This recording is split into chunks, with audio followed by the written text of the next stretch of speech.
Teenage Mutant Ninja Turtles Shredder's Revenge takes what made the old beat 'em up games great and adds even more to the experience. This is a welcome surprise, especially during an age where we're so used to being disappointed by games that try and capitalize on our nostalgia of older franchises. Shredder's Revenge is a perfect example of sticking to what works and adding to what needs improvement. Let's get into it.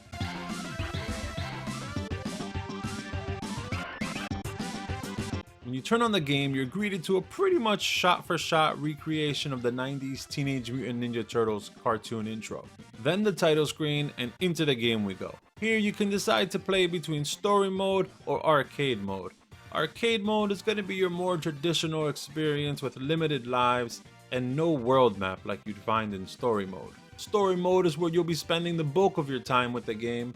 You can select a hero who starts at level 0 and gets leveled up to 10 by simply playing the story mode, accumulating points and defeating enemies.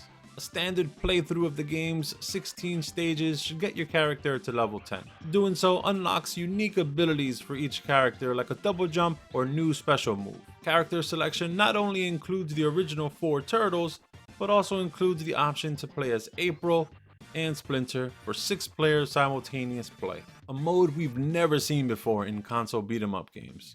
You can also unlock Casey Jones once you complete the story mode. Each character has a power, range, and speed rating. Am I upset that my favorite character, Donatello, isn't as fast as he once was? Yes, but at least he maintained his legendary range, which makes him the most useful turtle. Another welcomed addition is the game's seamless online mode, where you can join other turtles in their stories already in progress, or host your own lobby for friends or public players, which you're going to want to do in order to experience the absolutely hectic 6-player mode.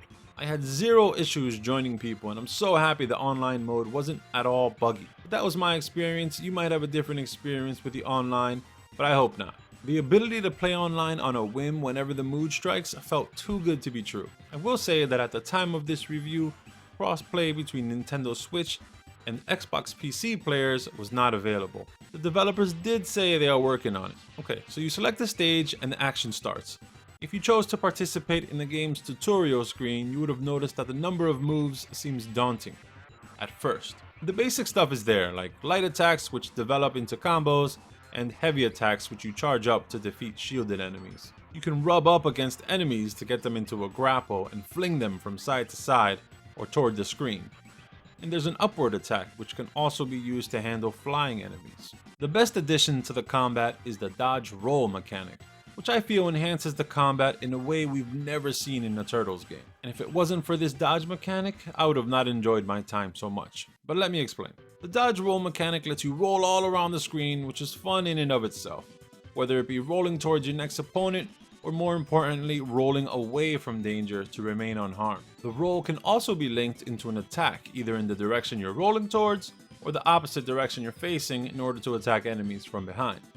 Something you'll need to get used to doing. If you plan your attack, you can implement the roll mechanic just right to take on an entire screen of enemies without breaking your combo. It just feels so natural to be able to break away from an encounter with an enemy who might be getting a little too frisky, gather your thoughts, and come back with an attack of your own. You can tell the developers intended for this mechanic to be heavily utilized because levels are filled with hazards which require more than just jump kicking your way out of danger. You need to time your dodges accordingly. Also, boss encounters are fast-paced, which require quick thinking in order to avoid hazards being thrown at you. For even more agility, there's the ability to run, which can also be transitioned into attacks both low and high. Basically, there's no reason for your character to be moving slowly around the screen.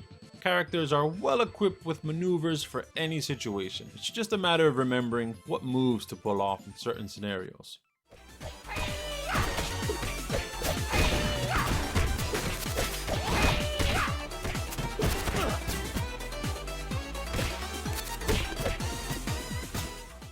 I haven't even talked about the game's graphics yet.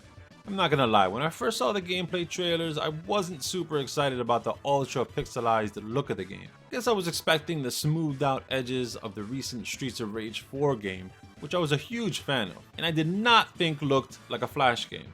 Seriously, if you haven't played it, go do that. It's awesome. Anyway, I love the way Shredder's Revenge looks once I got it home in front of me on the big screen. It looks like they stuck with the Super Nintendo 16-bit style, but perfected it. They designed each and every level to look like it could fit into any episodes of the 1990s cartoon. There are 16 stages or episodes to go through, ranging from the streets of New York, to the sewers, to the zoo, and of course Dimension X. There was a little too many streets themed levels, as I'd like to have seen perhaps more sewer stages instead, as those were my favorite stages growing up. Every stage oozes character. There's never a dull repetitive moment in a stage. Stages do a good job of morphing mid-level into something new for the eyes, and remain colorful throughout the game. My favorite moments are when random foot soldiers are caught off guard eating ice cream or taking a nap in the background. I almost feel bad for kicking them in the back of the head. Stages do not overstay their welcome and typically last an average of 7 to 10 minutes. All of the familiar bosses of previous games make an appearance here. Even a new boss makes an appearance, Tempestra, who's a favorite of mine from the Leonardo-themed episode, Leonardo vs. Tempestra. The developers went above and beyond what I expected as far as level design, and thankfully so, because replaying this game never gets old, in addition to the stellar music and sound design.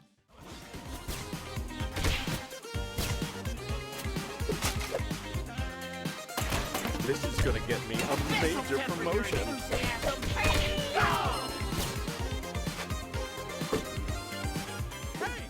The music was also something I needlessly worried about pre-release. Music is so important in any game, but especially in a beat-em-up game. Music in a beat-em-up game can make or break the game. No need to worry here, however, because Emu was in charge of Shredder's Revenge, the same guys who brought us Streets of Rage 4 and its awesome soundtrack. Shredder's Revenge again opted for a 16-bit style to its music, with each track resembling the Turtles in Time style and rhythm. High-energy, bombastic tunes match the jump-kicking heroic action perfectly. I noticed a couple of tracks were composed by members of the Wu-Tang Clan, and those resemble the 90s hip-hop tunes you'd find in the movies. The original voice actors from the 90s cartoons returned to voice the characters. Just a few lines of dialogue here and there, but it's nice to hear those familiar voices again. The amount of fan service this game provides is off the charts, from the characters to the voices and the random Easter eggs found throughout. Teenage Mutant Ninja Turtles Shredder's Revenge is truly a labor of love for the fans who grew up with the franchise. But even more than that, the game adds depth to the combat, which catapults the gameplay into the modern age. Honestly, I might find it hard to go back and play the older games now that I've experienced how fluid the Turtles can control. That'll do it for my look at Teenage Mutant Ninja Turtles Shredder's Revenge. Make sure to support the channel by subscribing. I'll see you on the next one.